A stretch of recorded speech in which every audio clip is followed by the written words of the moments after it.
एक बार की बात है। कोल्हापुर नाम के गांव में निर्मला नाम की एक औरत रहा करती थी। उसकी गांव में पान की एक दुकान थी। उसके बनाए गए पान पूरे गांव में मशहूर थे। जो भी एक बार खाता वो बार बार आता। और निर्मला दीदी, एक पान तो लगाना। अरे वाह, तू तो बड़े दिनों बाद दिख रहा है। कहाँ गायब था? कुछ नहीं दीदी, वो बस दुकान के काम से बाहर जाना पड़ा। पर एक बात कहूँ, वहाँ सब कुछ था, लेकिन आपके जैसा पान बनाने वाला नहीं था। ये तो गांव वालों का प्यार है कि सबको मेरा पान इतना पसंद आता है। आराम से बैठकर खाओ। बहुत बहुत शुक्रिया। वाह वाह, क्या स्वाद है दीदी, आप नहीं जानती, इतना इंतजार किया मैंने इस स्वाद का। इसी तरह लोग आते और निर्मला की तारीफ करते रहते। एक दिन निर्मला की दुकान के सामने प्रकाश अपनी दुकान लगा देता है, लेकिन वो देखता है कि कोई भी उसकी दुकान पर नहीं आ रहा। सब निर्मला की ही दुकान पर जा रहे हैं।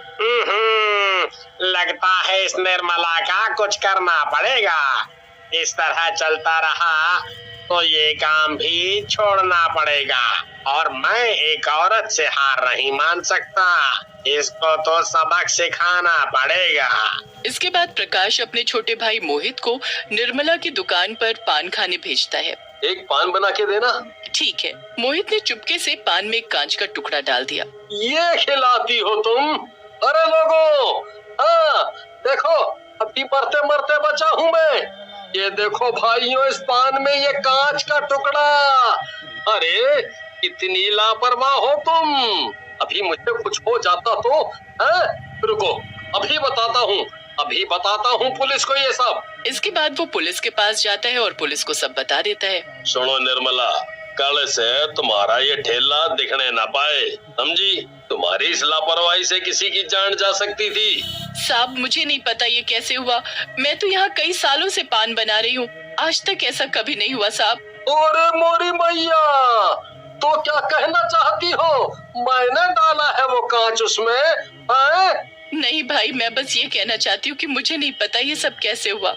देखिए साहब, इसकी उम्र हो गई है, मुझे नहीं लगता इसका इस तरह काम करना सबके लिए ठीक रहेगा। आपसे गुजारिश है, आप जो भी फैसला ले सबकी भलाई को ध्यान में रखते हुए लें। देखो, कल से तुम यहाँ काम नहीं करोगी, समझी? इसके बाद इंस्पेक्टर वहाँ से चले गए। निर्मला ने अपनी दुकान बंद की और घर चली गई। रास्ते भर वो बस रोए जा रही थी। घर पहुंचकर उसने हाथ मुंह धोए और लेट गई। आधी रात को जब निर्मला सो रही थी तभी उसे अचानक दिल का दौरा पड़ा और उससे उसकी मौत हो गई। ये मेरे साथ क्या हो गया भगवान? मैंने पूरी जिंदगी ईमानदारी से काम किया, फिर मेरे साथ ये सब क्यों हुआ? मैंने हमेशा आपकी पूजा की, फिर आपने मेरे साथ ऐसा क्यों किया? इसके बाद निर्मला जोर जोर से रोने लगी। तभी अचानक से वहाँ एक तेज रोशनी चमकी। रोशनी से आवाज आई, निर्मला मत रो, तेरे साथ जिन लोगों ने भी ये सब किया है उनको इसका फल जरूर मिलेगा, और वो फल उन्हें तू देगी। कौन है वो जो तुम्हारी दुकान में उस दिन आया था? उसने ये सब तुम्हारी दुकान के सामने खुली नई दुकान के मालिक के कहने पर किया था। उन्होंने अपने मतलब के लिए मेरी जिंदगी भर की मेहनत को मिटा दिया। उन्हें इसकी सजा जरूर मिलेगी। कुछ दिनों बाद मोहित अपनी साइकिल पर बैठकर पास के गांव से आ रहा होता है। तभी उसकी साइकिल की चेन खराब हो जाती है। भगवान, ये भी अभी होना था। सत्यानाश हो इस चैन का।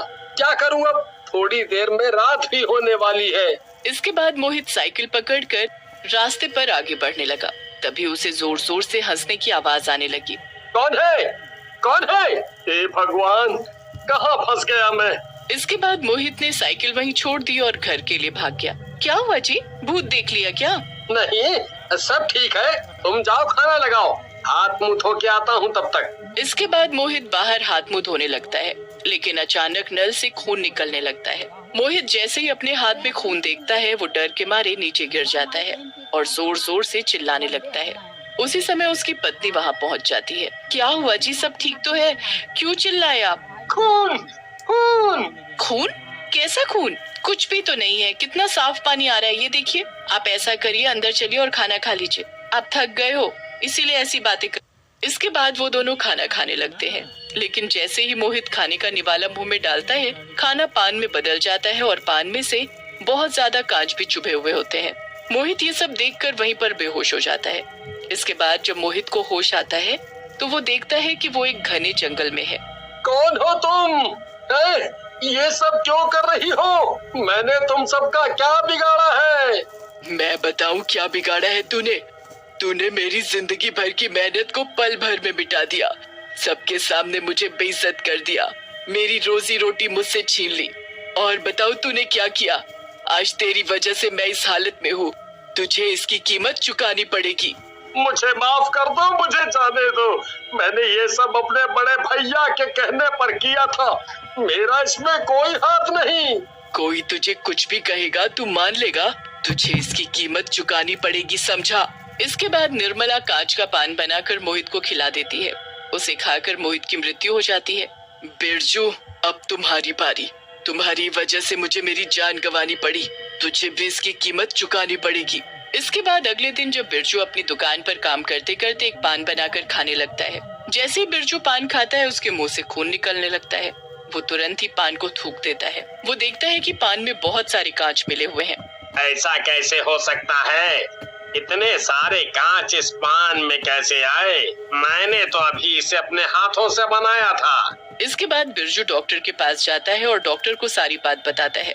देखो, मुझे लगता है कि तुम्हारी उम्र हो गई है, इसीलिए तुम्हें अभी ये काम छोड़ देना चाहिए, क्योंकि समय के साथ साथ इंसान की याद रखने की क्षमता भी कम होती जाती है, जिसकी वजह से उसे काफी बार नुकसान भी झेलना पड़ता है। क्या पता तुम्हारा ध्यान चीजों से हट गया हो और तुम कुछ और सोचकर कुछ और डाल रहे हो। आज तो ये तुम्हारे साथ हुआ है, पर कल को किसी और के साथ होगा तो बात बढ़ जाएगी।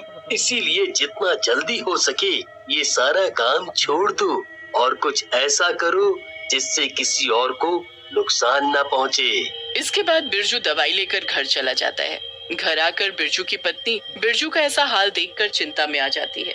ये कैसे हुआ जी? आप ठीक तो हो? अरे हाँ, मैं ठीक हूँ। डॉक्टर के पास गया था, दवाई भी ले आया हूँ। तुम चिंता मत करो, एक गिलास पानी दे दो बस।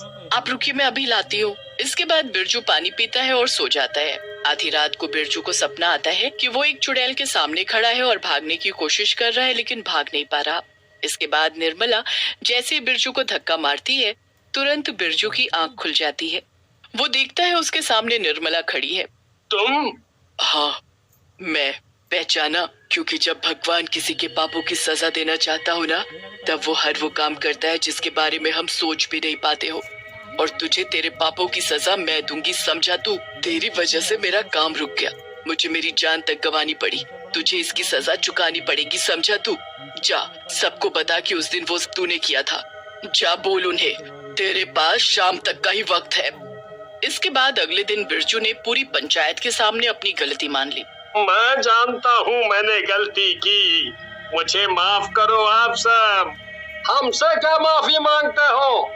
जिसके साथ गलत किया है उससे मांगो। काश निर्मला दीदी जिंदा होती, उनसे हम सबको भी माफी मांगनी चाहिए। उन्होंने इतने साल हमारे साथ काम किया, जब उन्हें हमारे साथ की जरूरत थी तब हमने उनका साथ नहीं दिया है। सबको भी काश उनसे माफी मांगने का मौका मिल पाता। तभी अचानक वहाँ निर्मला आ जाती है। मैं खुश हूँ कि आप सभी को अपनी गलती का एहसास हुआ। निर्मला बात ही कर रही होती है कि उसी बीच बिरजू मौका देखकर भागने की कोशिश करता है, लेकिन निर्मला बिरजू को पकड़ लेती है और उसे पान खिलाकर मार देती है। इस दिन के बाद कभी भी किसी को निर्मला दिखाई नहीं देती और निर्मला की आत्मा को मुक्ति मिल जाती है।